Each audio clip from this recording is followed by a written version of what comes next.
The first 90 days, I would overextend yourself on time. I would Okay. go bananas. I would go 9 a.m. to 9 p.m. every day, Okay. 8 a.m. to 8 p.m. every day. Like whatever it takes, 6, 7 days a week. I know whatever, if you're religious, take a day off or whatever it is, but I would just go balls to the wall nonstop because the next 90 days will predict your next 5 years. Because the good part about it is this: if you can learn the discipline and and really understand this strategy, where if you just came across, let's say, 10 good buyers over the next, let's say, let's say next 2 weeks, all you're going to do is call buyers. Don't even worry about a fucking seller whatsoever. All you're going to do is call buyers. You're going to build that VIP buyers list. Okay. You're going to get just 10 out of the 114 people on that list. Just 10. As soon as you got a good 10, stop calling buyers. I'm not saying you're Okay. never going to do it again, but you don't need to do it right now. You got your 10. You got all their criteria. You got their phone number, emails. You got everything. Maybe even met a few of them face to face. You don't have to overextend yourself on face to face meetings. If they're an unbelievable buyer, might be worth it. If this guy owns 95 properties and buys 10 properties a year, meet the fucking guy. If the Absolutely. guy had to buy the guy bought one property in the last 2 years and owns four properties, you don't have to meet him. It's just not a necessary thing. But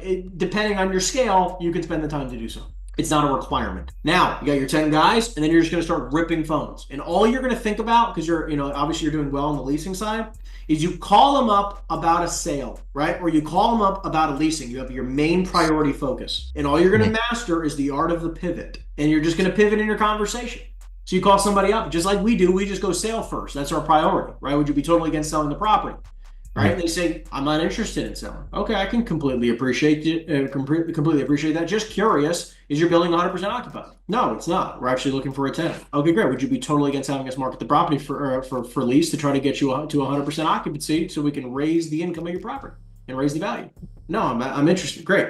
Sign a listing agreement. Bing, bing, bing. Right? It doesn't have to be Okay. complicated, Yeah. but I don't need to be calling them for a lease in order to get a lease. I don't have to call them for a sale in order to make a sale. And it's in that pivot where you can actually find the opportunity because not every person's looking to sell and not everyone's looking to lease. Okay. And it's figuring out where does this person, they go in a bucket. What bucket do they go in? And that's your lead gen strategy for now, for literally the next 90 days. You don't think about anything else. Don't try to do this. Don't try to do that. Nothing else, right? Just this strategy, run it.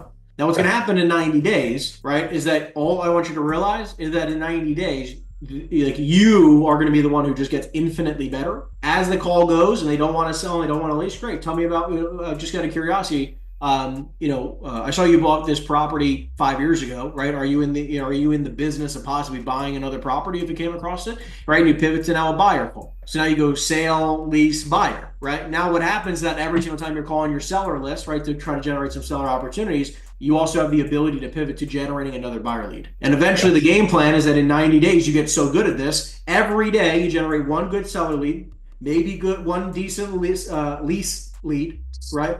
And then one decent buyer lead every day. And now, again, not everything works out, right? Not every lead's going to be amazing. But the point is that if you generated 30 seller leads, 30 lease leads, and 30 buyer leads a month, something's going to transact. Yeah. That'd be awesome. It's gonna be great. But Yeah. it's like it doesn't have to Yeah. be complicated. And if you just Yeah. did that for the next 20 years, you'll be a rich man. Great. Next. Time management. Quick schedule. I'm just like you're gonna hear me say the same fucking schedule I've Uh-huh. already said 1,000 times on YouTube. First 15 to 30 minutes. Let's start off with this. When do you get to the office? Probably around 8, I'd say. Okay, great. Your first 15 to 30 minutes when you actually can like sit at your desk and you're working, not like, putting your shit down or whatever. Let's say 8:30, you do a Okay. company meeting by yourself. You review everything you need to do today. You write down any red flags. These are people that like the deal's gonna blow up if you don't fucking call them, an email you Yeah. got to send out, whatever. You have until 9 o'clock in the morning to handle 100% of your red flags, to handle 100% of your to-do list. You have literally until 9 o'clock to handle all this shit. Now they might not answer you, but you called them. And then what's going to happen is at 9 o'clock, you get on the phones. And then you don't stop making calls until you did your job, right? Okay. Which in this case, for the next 2 weeks, is you need to try to generate 10 of these decent opportunities, 10 buyers, great buyers. And the faster you can do that, the faster you can get to prospecting for sellers. But this way, you got to build a foundation first. Now, people are going to argue and say, okay, well, Henry, I got to go tour properties and go call these other leads. Great. You're going to call from 9 a.m. to at least 1 to 2 p.m. in the afternoon, and all of your tours and everything else you have to do have to be after 2 o'clock. And then do the tours after Do it 2 tours. p.m., Correct. Blame the etc. Yeah. landlord. They had other tours. We can't go yet. Mhm. But blame it on everything else because you have to do that foundational work so that eventually you can pivot in your business. You know what I mean? Yep. I gotcha. Eventually, what'll happen is that you'll probably do it from 9 to 1. 1 o'clock, you just start doing follow up. By 2 o'clock, you start calling your buyers and you start pitching the deals that you generated, the seller opportunities that you generated from that day, and you try to put deals together all day long, right? And then you do your tours late in the day. Next, learning the business and learning the market. Best way to do it is either watching my content, obviously asking 1,000 questions on the trainings, Yeah. watching past trainings, and I would also look up a fucking ton of reports, read data, go on Just CoStar. market reports. Yeah, read all of Okay. it. Everything for your county, anything for your town. Understand the absorption rates, understanding the price per square foots, where they sold, why they sold for those price per square foots. Oh, something sold for 180 foot down the block. You think in your head that's a fucking crazy price per square foot. How did it up? Well, it was fire damage. Oh, they had environmental issues. Oh, they had all these whatever. Down the street, similar property sold for 350 a foot, all class A, gorgeous, completely redone, amazing owner occupant investor, owner occupant, not an investor. It was 30-foot ceilings, 8 docks, like everything was exactly as you Yeah. need. And then, okay, down the street, something else sold for 250 a foot, middle of the range, CB class property. It was an investor who bought it. They bought it at a day 1.7.5 cap. You start learning these nuances. And you're like, oh, okay, got it. When something that you get on the phone and they go, hey, I want 400 a foot, and you see it's a B class or B or C class Yeah. product, needs some work, and it's probably going to be an investor who buys it because it's got multiple tenants in it. What are you going to be thinking in your head? Well, that one just sold 400, or that's listed 400, but the B one just sold for 250 or whatever.